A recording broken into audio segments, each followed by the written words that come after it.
नाजरीन, आपको बताएं कि यमनी हौसी इसराइल और अमेरिका समेत सेहूनी रियासत के हामी ममालिक के लिए दर्द सर बन गए। बहरा अहमर में इसराइल जाने और आने वाले तिजारती बहरी जहाज़ों पर हौसियों के हमलों ने इसराइल के हिमायतियों को मुश्किल में डाल दिया। इतवार की शाम यमन के हौसियों ने एक और तिजारती बहरी जहाज़ पर हमला कर दिया।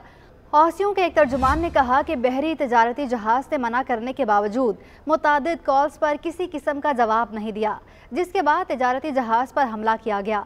अमरीकी बहरिया ने दावा किया है कि अमरीकी बहरिया ने हौसियों के इस हमले को नाकाम बना दिया और 3 छोटी कश्तियों को तबाह कर दिया, जिनके अमले ने बहरा अहमर में कंटेनर जहाज़ पर सवार होने की कोशिश की थी। अमरीकी फ़ौज ने बताया कि यमन में हौसी कंट्रोल वाले इलाके से 4 जहाज़ों ने मास्क हांगजो पर फायरिंग की और अमरीकी तिजारती बहरी जहाज़ के कुछ मीटर के फासले पर आ गए।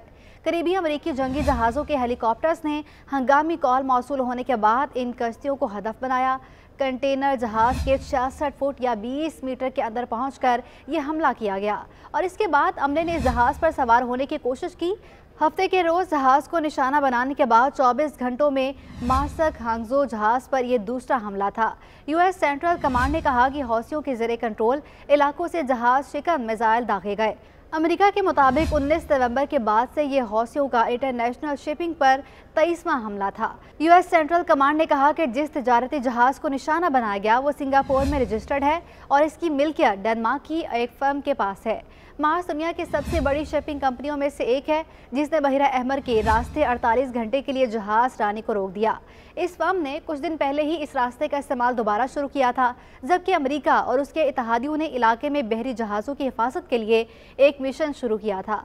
इससे कबल मार्स के बहरी जहाज़ हालिया हमलों की वजह से कैप ऑफ गुड होप के करीब से काफ़ी लंबे रूट से सफ़र कर रहे थे। हौसी फोर्सेस नवंबर से बहरा अहमर में बहरी जहाज़ों पर हमले कर रही है। इन फोर्सेस ने अहम समंदरी रास्ते से गुजरने वाले जहाज़ों पर 100 से ज़ायद ड्रोन और मिसाइल हमले किए हैं। हौसियों ने दावा किया था कि इसके हमले गजा में जंग के जवाब में इसराइल से मुंसलिक जहाज़ों पर किए गए हैं। कई हफ्तों के दौरान हौसियों के हमलों में इजाफे की वजह से बहुत सी शिपिंग फर्मों ने हॉर्न ऑफ अफ्रीका से सफ़र की बजाय अपने जहाज़ों को बहरा अहमर से रुख दूर कर दिया। मिस्र में नहर स्वेज तक पहुंचने के लिए बहरी जहाज़ों को यमन में हौसियों के ज़ेरे कंट्रोल इलाकों के साहिल से बिल्कुल दूर अबनाए बाबुल मंदब से हर सूरत गुजरना होता है।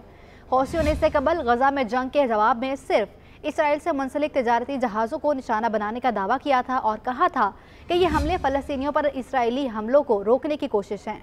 बैनुल-अक़वामी टास्क फोर्स के ऐलान के बाद अमरीकी महकमा दिफा ने कहा है कि हौसियों ने नवंबर से लेकर अब तक 100 से ज़्यादा ड्रोन और बैलिस्टिक मिसाइल हमले किए हैं। उन्होंने मजीद कहा कि इन हमलों की कोशिशों में 35 से ज़्यादा मुख्तलिफ ममालिक से मुंसलिक तिजारती जहाज़ों को निशाना बनाया गया। ख्याल रहे कि यमन की अक्सरियती आबादी इन इलाकों में रहती है जहां का कब्जा हौसियों के पास है और वो मुल्क के शुमाली हिस्से में लोगों से टैक्स भी लेते हैं और अपने करेंसी नोट भी छापते हैं। बहरा अहमर के साथ यमन के साहिल का बड़ा हिस्सा हौसियों के कब्जे में है और यहाँ से वो कश्तियों पर हमले कर रहे हैं।